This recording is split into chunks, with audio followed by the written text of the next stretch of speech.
Ва асқойнакум маан фурота дейді. Біз сендерді фурота деген тап-таза, тұнық. Тұщы дейміз ғой, ішуге жарамды су. Тап-таза, тұнық, дәмді, тәтті деген мағыналарды қамтиды да. Сондай-ақ біз сендерді тәтті сумен, тұнық, таза сумен суарамыз ғой дейді. Суардық дейді сендерді. Пайғамбарымыз саллаллаху алейхи айтады, пайғамбарымыз саллаллаху алейхи сахабалар айтады, Аллах елшісі дейді, салқын суды жақсы көретін дейді. Салқын су ішу сүннет екен. Әрине оны жаңағы барып ішемін деп біреудің гланды болса, ішіп жүрмеңіздер бірден. Жалпы тамағыңызды ем деп алып бір дайындап алған кезде болмаса, салқын су деген, жаңағыдай тап-таза тұнық су. Бұл судың өзінде құрметті жамағат, су деген мықты нәрсе да негізі. Алла Тағала өз Құранда айтады: "Ва жағална минал маи кулла шайин хай". Қараңыздаршы. Күллі тірі нәрсені дейді, тірі нәрсені. Күллі тірі нәрсені, тірі организмді судан жасадық қой дейді. Қараңыздар. Күллі тірі нәрсені судан жасадық дейді. Афала юминун. Иман келтірмейсіңдер ме осыған дейді. Біздікі де жаңа су ғой, бөлініп шығатын су ол да. Күллі нәрсені судан жараттық дейді.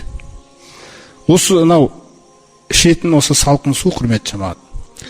Су қазір өзіміз өмірде қарасақ, әркім өзіне қараса қазір, судан көрі дүкендегі бір сары, қызыл, әртүрлі бір сусындар бар ғой, соны ішеміз біз. Біз судың қадірін білмейміз, біз ауытқып кеттік. Мода болып кетті өйткені андай ішу деген нәрсе. Бірақ сол не нәрсе ол шындап келген кезінде? Ол да бір езілген бір нәрселер ғой. Қазір бүгінгі күні көп нәрседе бір сізге керемет, бір пайдалы нәрсе шықпайды ғой.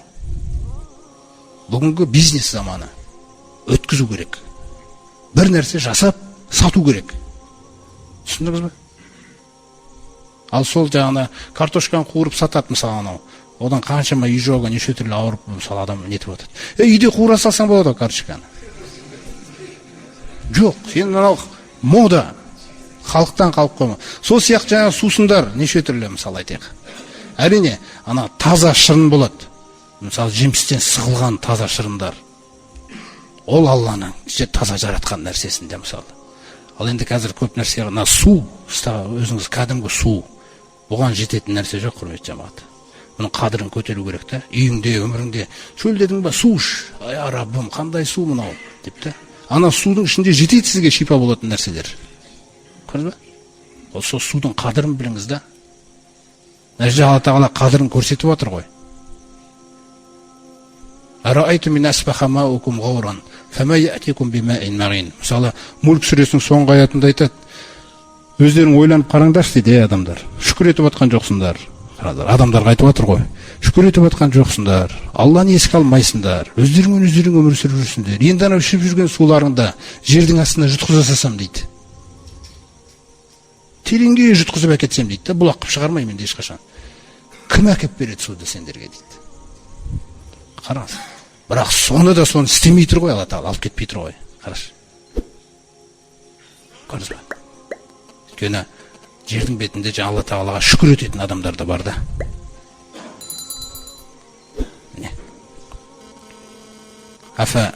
Афаман кана муъминан каман кана фасиқа ла ястауун.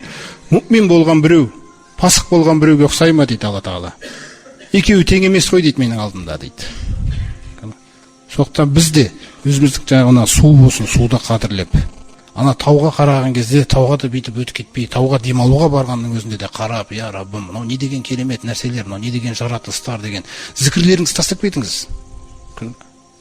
Не деген Раббым, субханалла деген сөздерді, альхамдулилля, мынау керемет қой Раббым, кешірші мені, мен бәрін мойындаймын деген сондай күйлеріңізді тастап кетіңіз сол жерге. Ол сол үшін жаратып қойған ғой оны. Сонда сіздің таудың қасына барып демалғаныңызбен Алланы еске алмайтын біреудің барып демалғаны екеуіне де Алла Тағала мүмкіндік береді демалуға. Бірақ анада ешқандай пайда жоқ болады да. Ол жаңағы Алла Тағала айтып тәмәттағу, пайдаланыңдар, жеңдер, ішіңдер болды. Бұл жақта мұсылмандардың демалғаны. Сіз әрбір нәрсені Раббыңызбен байланыстырып отырасыз. Суын алсын, мына суға дәрет алып, ана жерде таудың басынан ағып жатқан суды көрдіңіз ғой. Міне сол суды Алла Тағала байланыстырып жатыр. Қараңыздар, өйткені таудан кейін суды айтып жатыр да. таудан кейін суды айтып жатыр Алла тағала. Ол сендерге жердің бетінде зәулім тауларды орналастырып берген, және сендерді таптаза тұнық сумен суарған дейді. Мына су ағып жатыр ғой таудың басынан. Соған қашан бір қарап тұрып бір ойландың, мынау қайдан келіп жатыр, бітпейтін деген нәрсе. Оны ойланбасаң да бере береді Алла тағала. Көрдіңіз ба? Бірақ соған ойланатын сәт келсе, сол су соны сағынып тұр ғой сіздің даусыңызды сол жерде. Көрдіңіз ба?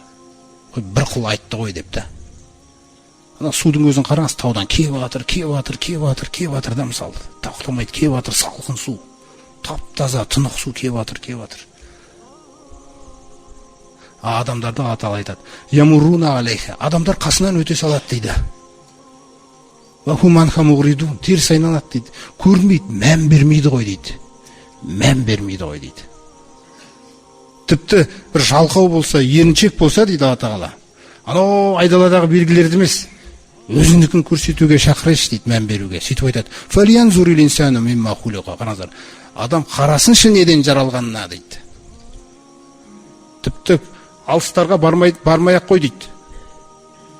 Неден жаралғаныңа қарашы дейді. Мимма индафиқ, атылып шыққан судан жаралдың ғой дейді. Соқтан қарау, көзді Алла тағала берді, құлақты берді да. Алла тағаланың жаратқан нәрселеріне мән беру үшін да.